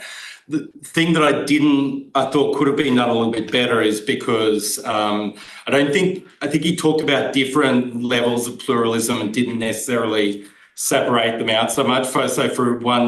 At one point, he's talking about having different kind of tools available. So, sort of saying, some problems we can solve with Schrodinger, some we can solve with Heidegger, some we can solve with Feynman. I don't think there would be, you could be the most monist, realist, positivist, whatever term you want to use, physicist, you would agree with that statement that we should have these different tools in our toolkit. But then, it's also being pluralist about theories, about paradigms, or about ontologies. And then obviously once we get to pluralist about ontologies, there's a whole lot of people that would get off that train. So I think there's different kinds of levels that it, sort of depends on what you're talking about, and sort of the construction of the argument that I've got is sort of saying that, you know, sort of what would be the argument for saying we should have, what would be the, as, you know, he said monist, and I think there is probably a difference between monist and realist, but he's sort of saying, like, what would be the argument for a monist approach? Well, it would be if there is only one true reality out there, and if we as humans can have a shared description that perfectly matches that reality, and if we as a community are monotonically progressive in a way that shares the goals of what we're actually doing, and as individuals we are mostly on top of the tools of our discipline, then absolutely as a community we should be aiming for, you know, sort of the single best way of doing things. But that's a lot of ifs, right? Like, and there's a lot of places where going in the other direction you can jump off. And so, you know, if it's just a matter of not being on top of things, then we should obviously have different tools and techniques. If it's about not necessarily sharing, you know, sort of the goals or being progressive, then it's about maintaining these pluralistic communities of practice. And then, you know, sort of the further you go back that chain, that maybe we should be having maintaining different pluralist paradigms and worldviews and ontologies about it. So I think all of that is contained within the article, but it's not necessarily teased out in the way that I would have liked. That's my extended comment. Yeah, because I think, talking about the ontologies will be something that we probably requires a lot of extra dimensions, particularly because the ontologies that we talk about here are so strikingly different. So we're not just talking about phlogiston theorists versus Lavoisier Oxygen theorists about whether one particular reaction is caused by a bit of matter than the others, but rather very different ones. One of the things that I want just to point out, which comes back to the astrology question is, I think, a bit of a red herring that we have to deal with, because astrology is, in terms of the patterns, yes, astrology had the pattern. The problem is they're not statistically significant. So if you don't work with statistics, there's no reason to discount astrology whatsoever, because there is a lot of empirical evidence for astrological practices that work. It's a very Gemini thing to say. So what? And I'm not even a Gemini. As I found out, half of all HBS people are Pisces. Oh, shit. But one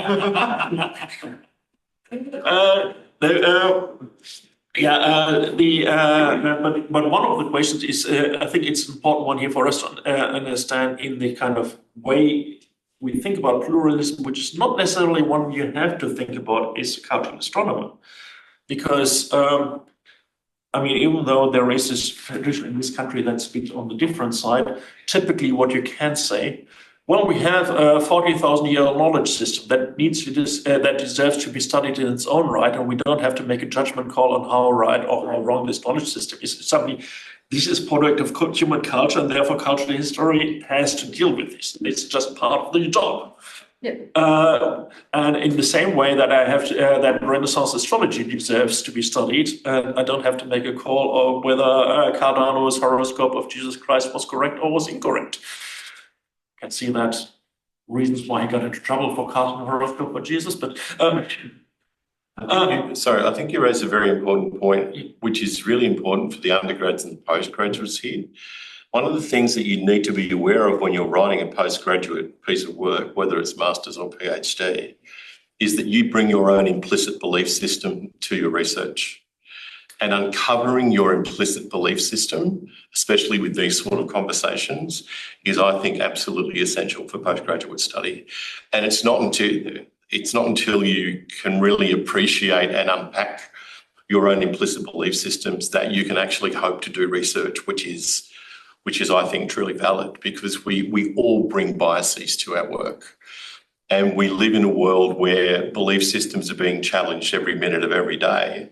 And deciding, this is why this has been so valuable today, is to look at what is my current worldview regarding this particular area of study, And what are the biases what are the implicit biases I hold that I may need to challenge in order to do effective research? That's a good point. That's something I didn't mention before that I should have. And you raised a really good issue. This is something that also separates significantly the sciences and art side of campus when it comes to theses. What do you almost always put in a social science thesis? Especially anything in Indigenous studies, cultural studies, critical theory, anthropology, your positionality to the research. Who are you? What's your background? How do you relate to this? How does that? You'd never see that in a physics thesis. Nobody cares. Like, even asking that question would be ridiculous.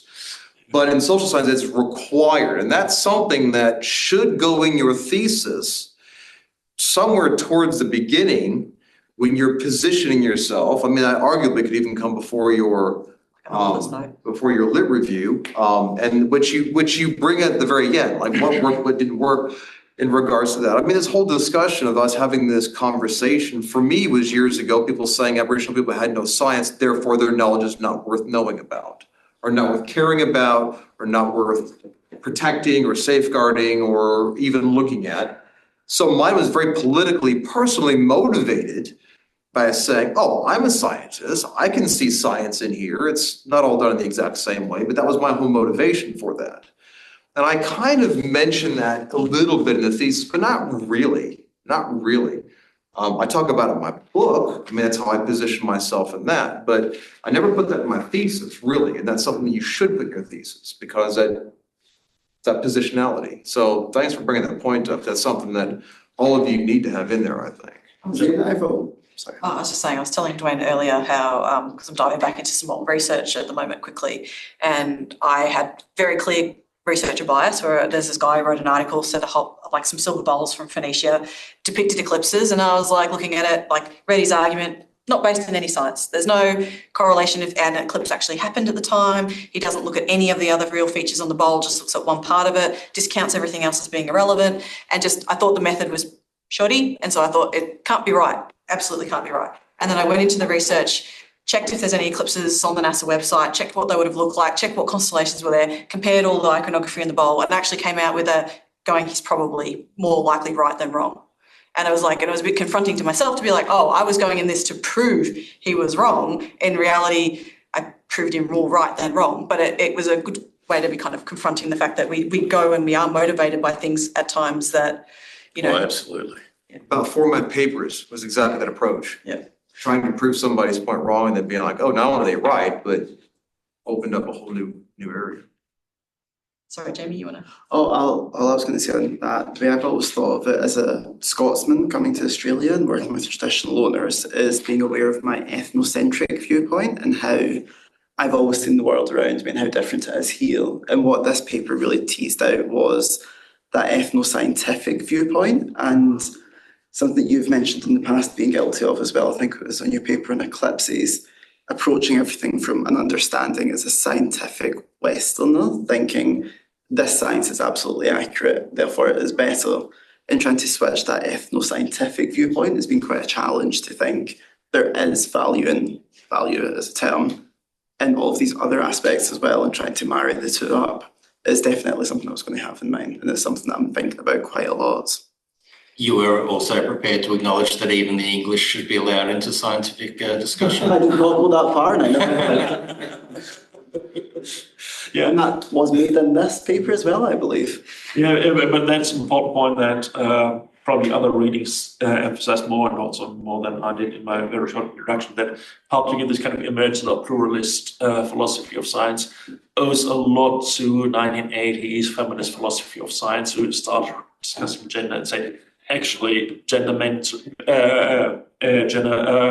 a lot in science matters, whereas most science says, come on, it doesn't really matter. It's whether a man or a woman does the research. And even though there were studies that very clearly showed, empirically it does. So at that point, I think that is one thing to come in. I just want to bring in, but towards the end of, yes, we're getting towards the end, one point where we might actually get in a bit of a problem with pluralism here. Because Chang's model of pluralism clearly is saying we have different theories, different approaches to science in one house, and they are sitting next to each other and even competing with each other. I mean, trying to set up indigenous knowledge systems with modern science in terms of competition is clearly not working for us. It's in no way that either. I mean, it's where I also draw the line when it comes to indigenous. There is indigenous science on the same level as modern science. No, it is not working both ways. But to try to find a kind of boundary, or how do we negotiate this kind of difference? I think that is one of the major challenges to discuss or to think about in this kind of approach. So how do we set up, because you said we have knowledge systems side by side. So for our analysis, that is quite easy. But in terms of the general epistemology and kind of, do we really expect indigenous science to compete with modern science that way? Or do we say something that actually gets back to creationism? Because one of the bad guys of sociology of science, Steve Fuller, 20 years ago came out swinging for creationism and argued that your science is very much, so his full argument is science is very much modern day religion, so science is inherently religious nature. But the more interesting part is that he called for something that like affirmative action for this kind of disadvantaged group. So we can say, clearly, indigenous science or indigenous knowledge systems didn't have the same resources that modern scientific research had. So we should give them resources to just do actually the research. But then that would be a very different thing from analyzing them in terms of a cultural interpretation of the knowledge systems. So how we discuss those kind of debates, it's probably something where we may have different opinions in this group, but also what kind of models could be developed on this kind of level. First one. Just a comparison, I don't know if that's going to be helpful, but coming from philosophy, there are philosophers who say, well, there's all this other stuff thinking, it's great, but it's not philosophy, and don't take it badly because as a philosopher, think philosophy is not that great, right? So what this kind of example highlights, I think, is what a minefield these kind of definitional games are. Because when you ask the people who are going excluded from philosophy, a lot of what they get from philosophy is this completely honorific term. And you're telling them, you're not part of this honorific stuff, all right? And so where I think it would be really more helpful to say, forget about philosophy and look at one approach and the other approach and don't try to compare them under generic common umbrella, because that really doesn't help, right? There are really political reasons for kind of being pushed to kind of still want to expand or kind of find room for accommodation within philosophy or think of philosophy from the point of view, a non-Western point of view, because of the honorific and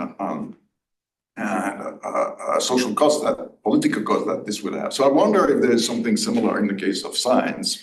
I think the critical approach, the critical review of science would be, you're all, and I don't even know that I would entirely disagree with the approach. I would understand it. I may not agree with it completely, but the critical approach, and I'm saying this not as a person from critical studies, would be like, well, the whole reason you're doing this is because you're trying to fit things within a framework which you assess as having value. So science, in your world, because you're a scientist, because you adhere to that, you feel that science has value. Therefore, for something else to be of value, you have to show how close it is to the framework that you consider to be valuable, which in a weird way was the whole reason I got into this, because people were saying indigenous knowledges, there's no such thing as indigenous astronomy. Indigenous people didn't care about those things. They didn't look at those things, but empirically they did. But do you call it science? The whole argument there was, yes, there's a lot of science here, because when you show there's science, then people are going to take it seriously because there's inherent value in that. The critical approach would be like, science is no different from any other knowledge system of any kind. So therefore, an indigenous knowledge system is entirely valid and valuable on its own, regardless of its relationship or adherence to Western science, which ties in with what Jamie said. Now, in my early days, I was publishing research papers during my PhD, which was really because my two advisors, an astrophysicist and a postmodernist anthropologist, couldn't agree on anything that had anything to do with my thesis. Even asking the questions just ended up in fights. So while we were trying to figure out what my thesis was going to be about, I decided I wanted to know how Aboriginal people understood comets, eclipses, meteorites, pick a phenomenon, wrote a whole series of papers on that. The publisher, being a history of science journal, wanted to frame that in terms of, well, Dwight, how about you write your paper like this? Because the way I wrote it, they didn't like. Said, if you want to talk about eclipses and traditional knowledges and Aboriginal views of eclipses, then start off talking about the physics of eclipses, how eclipses work, and what we know about them, and then talk about the Aboriginal views of them, which of course is saying our anchor point of knowledge, what we really know is the physics of eclipses. How close did they get to knowing what we really know? And initially in my early days, not knowing anything about that, I was like, okay, that's fair enough. I didn't think about it in those terms. I thought, yeah, you talk about the physics of eclipses and you do that. And now when I go back and look at those papers, it makes me cringe. Because I hate the way I'm calling you out doing, I promise. No, but I call myself out on this because it's exactly what I don't want anybody else doing. I'm not saying those papers now are not without value, but they show very clearly a particular bias in there that I nowadays don't like. And I'm not saying that I'm happy I did it that way, but you can see a progression in my research, how my perspectives and views have changed quite radically over time. Yeah, so like a translational view of knowledge, that that one knowledge system can be just translated into another, and it's good or bad insofar as. Yeah, so also how do we fit that into this one, which ties into all the sociological stuff we're doing with the space industry and the astrophysics communities and things like that. When they talk about they wanted to integrate Indigenous knowledge, they want to incorporate Indigenous knowledge. What they mean is they want to take that and integrate within this system that we're already using, not to shake our system up and either integrate into that one or find something new we can bring it into. So an example, just I don't know nearly as much about this as other people do, but just an example of the alternative viewpoint, I think what, Dwayne, sort of termed as critical viewpoint, for example, would be Marshall Sahlins, who explicitly rejects any idea of trying to talk about Indigenous knowledge practice in science because he argues that you are misrepresenting the complexity and the integrity of Indigenous knowledge practices if you talk about Indigenous science, because they don't actually break up the world in the way that, sort of we do in traditional European culture between sort of science and other knowledge practices, and that therefore you need to, and it's a tension, it's an ongoing debate, right? Not wrong. But it's also a journey.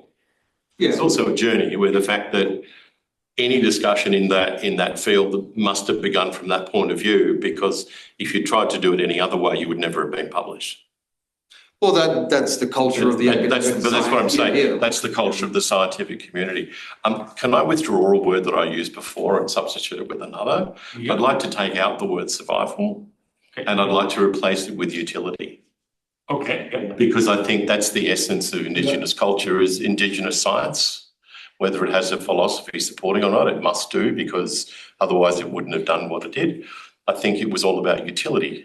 And utility can be, this is something we brought up, utility can have a lot of different functions. Because some people think utility means measuring time as a calendar, measuring space, but it can have functions that are purely social or spiritual. Social utility, absolutely. Can I ask you not to withdraw, or do you use that change? Because I will give you the reason. Because, the word utility has a certain tone.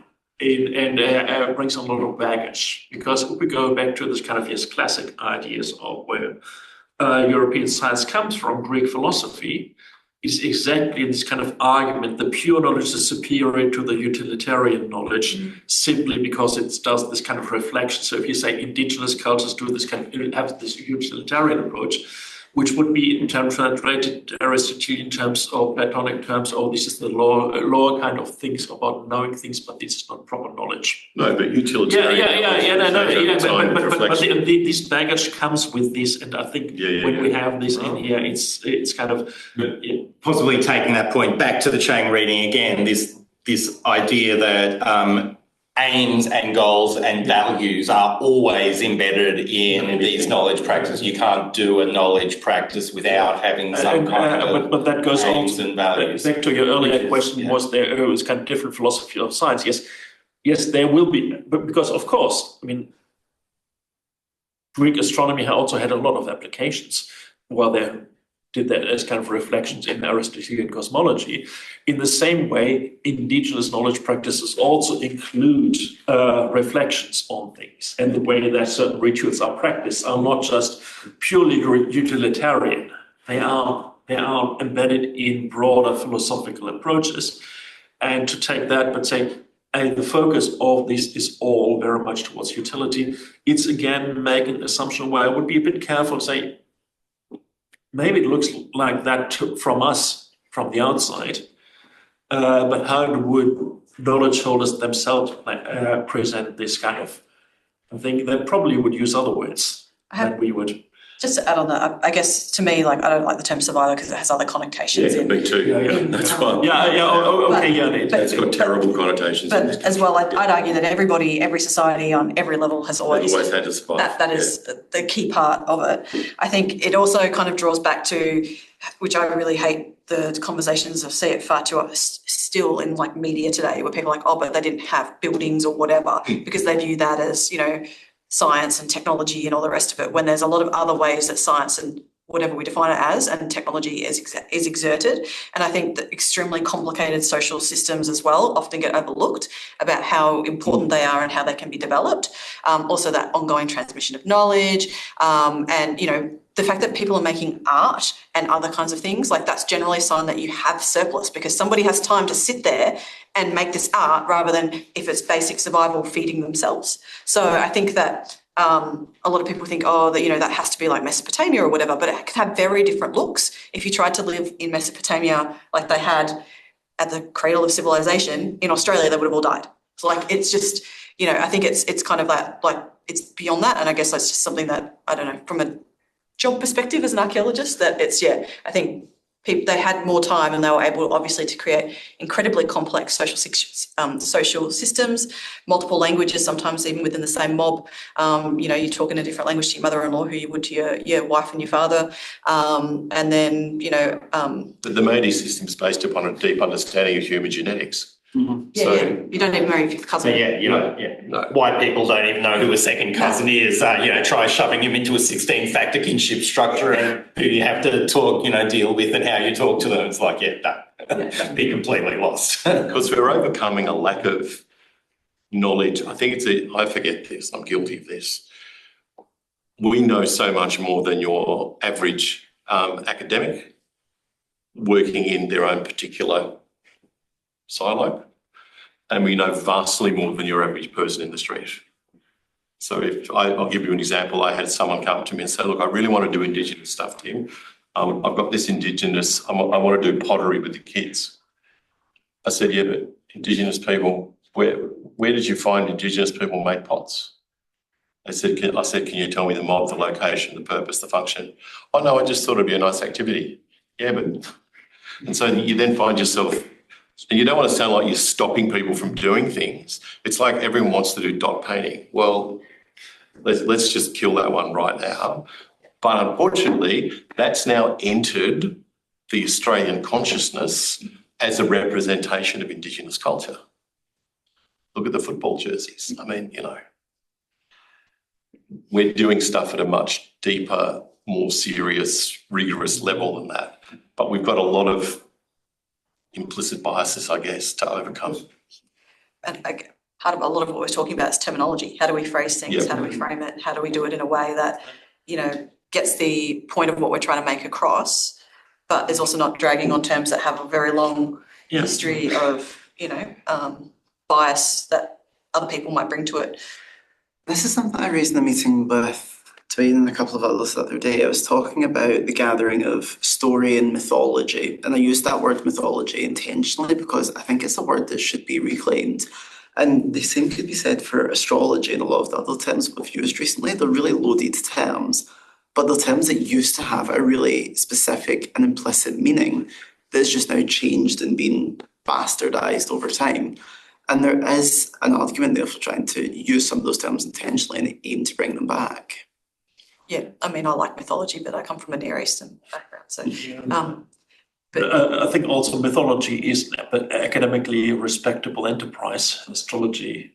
That one's more of an uphill battle. May I just raise something just in regards to the term utility? I don't think I would personally use that Indigenous astronomy and Indigenous knowledge was purely utilitarian, because there's just so many examples of it where there is no utility, like Betelgeuse and understanding variable stars, for instance, or recognizing sunspots on the sun. There is no utilitarian function to having this within your knowledge system. I would say that There is, but it's put in the social context. yeah, but the Betelgeuse was to remind people about traditional law. And that enacting and seeing that pulsation of the star was meant to reinforce social norms and things you weren't, they're meant to reinforce the danger of social taboo.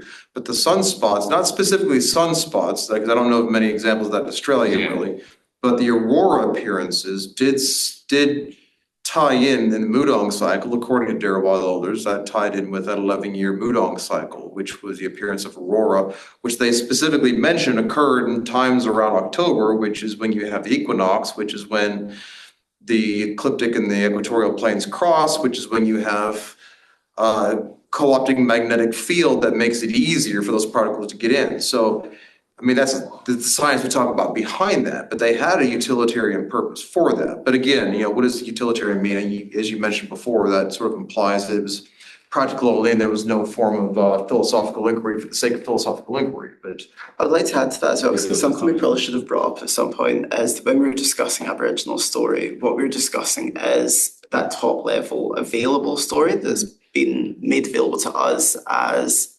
outsiders, non-initiates. A lot of these stories have got multiple levels, and if we're really lucky and we've spent a lot of time with elders, we might get to 2 or 3 levels, but our understanding is never going to get any deeper than that, and we won't know that really deep, important utilitarian nature of a story because it would just never be shared with us. And sadly, a lot of those other layers have also been lost now as well. Yeah, that's both of those are quite good points. Yeah, I'll respect that. Yeah. And also more broadly, I mean, I think as you're suggesting, I mean, just having knowledge has social utility, right? I mean, like our knowledge practices have, got some of us jobs and some of us, sort of PhD opportunities at, sort of prestigious places. So, knowledge practices bring social rewards with them. Just not in the US. And Kelly, I just point out that, 'cause she's Waterong, she said, we've been taught that, we've had teaching and stories steeped in purpose and lessons. Like there's a practicality to everything. Kelly, do you want to jump on and say something? If you're still here with us or if you left. I'm here. I'm sorry, I'm here. I'm listening. Basically that's what I've been taught. That's what my children have been taught, that it's not just merely stories that they are, or myth, that they are very much steeped in purpose, meaning, and lessons. Talking about the time when the 2 mountains get angry at each other and spit the volcanic lava across the landscape, that teaches about a point in time in our ancestors being there and witnessing that. And deep in that is the notion that, if you're picking on something, it's going to get angry and erupt, but more so there's more deeper meaning behind that. But everything has a purpose and a relevance, from what I've been taught anyway. Even up from the uranium mines up in South Australia,